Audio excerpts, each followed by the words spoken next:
உங்களுடைய அநேக பிரசங்கங்கள்ல ம் வார்த்தை தான் தீர்வுன்னு நிறைய தடவை சொல்லியிருக்கீங்க. ம் இந்த வார்த்தையை மட்டும் பேசுனா எல்லாத்துக்கும் தீர்வாயிடுமா அங்கிள்? Very good. வார்த்தை என்றாலே இயேசு கிறிஸ்து. சரியா? அப்போ இயேசு கிறிஸ்து தான் எல்லா தேவைக்கும் எல்லா பிரச்சனைக்கும் தீர்வாக இருக்கிறார்.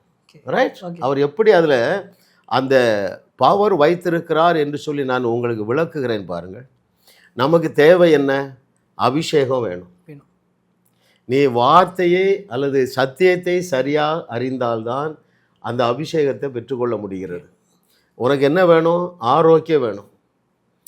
அப்போ வார்த்தையை அறிந்தால்தான் ஆரோக்கியம் வருகிறது. நான் 3 வியாதியில் இருந்தப்போ, கொலஸ்ட்ரால், தைராய்டு, டயபெட்டிஸுங்க.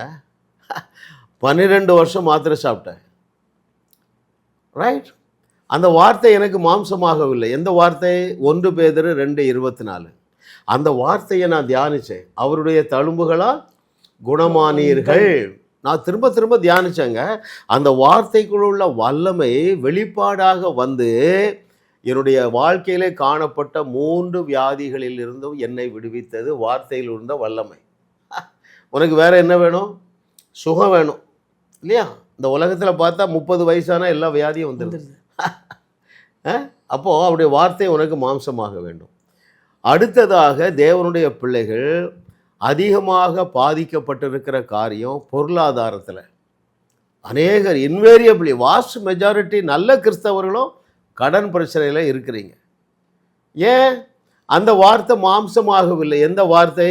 நீயோ கடன் வாங்காதிருப்பாய், ஆனால் அநேக ஜாதிகளுக்கு கடன் கொடுப்பாய். நியூ கவனன்ட்டில், புதிய ஏற்பாட்டில் என்ன சொல்கிறாரு? 2 கொரிந்தியர் 8:9.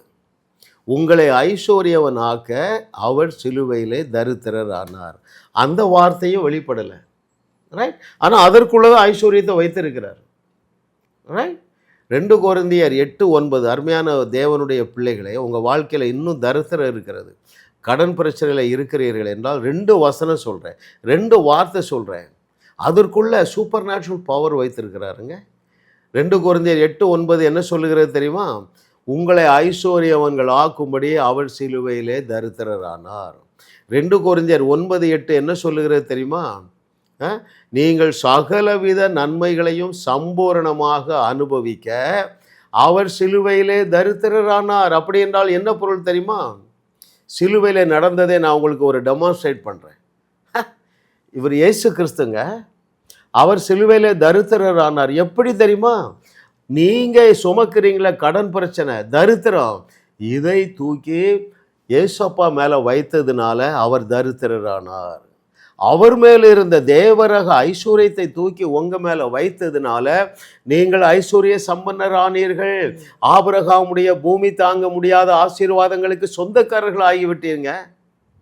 நீங்கள் இந்த வார்த்தையை தியானிங்க. சத்தியமாகிய வார்த்தையை நீங்கள் தியானிக்க தியானிக்க தியானிக்க என்னெல்லாம் உங்களை பற்றி எழுதியிருக்கிறதோ எல்லாமே அனுபவமாக மாறிவிடும். இன்னொரு வசனம் சொல்கிறேன். அவர் தம்முடைய சகல பிரஸ்தாபத்தை காட்டிலும் தன்னுடைய வார்த்தையை மைமைப்படுத்தி இருக்கிறார். அப்படின்னா என்ன பொருள் தெரியுமா? உலகத்தில் உள்ள அத்தனை கோடி ஜனங்களுக்கும் தீர்வை அளிக்கக்கூடிய வல்லமை அவருடைய வார்த்தையில் இருக்கு. ஒரு அல்லேலூயா சொல்லுவோம். அல்லேலூயா, ஆமென். அதனால தான் கர்த்தரை தெய்வமாக கொண்ட நாம் பாக்கியவான்கள். அருமையானவர்களே, உங்களுடைய இருதயத்தில் தேவனுடைய வார்த்தையை நீங்கள் சுமந்து செல்லுவது மாத்திரமல்ல, தியானிங்க. போகும்போது தியானிங்க, வரும்போது தியானிங்க. வார்த்தையில் சொல்லப்பட்டிருக்கிற அந்த நிஜங்கள் எல்லாமே மாம்சமாக மாறி உங்களுடைய அனுபவமாக மாறிவிடும் என்று கர்த்தர் சொல்லுகிறார். உங்களையும் வாழ வைத்து உங்கள் மூலம் உலகத்தையும் வாழ வைக்கவே தேவன் எங்களை கிருபையாக அழைத்துள்ளார்.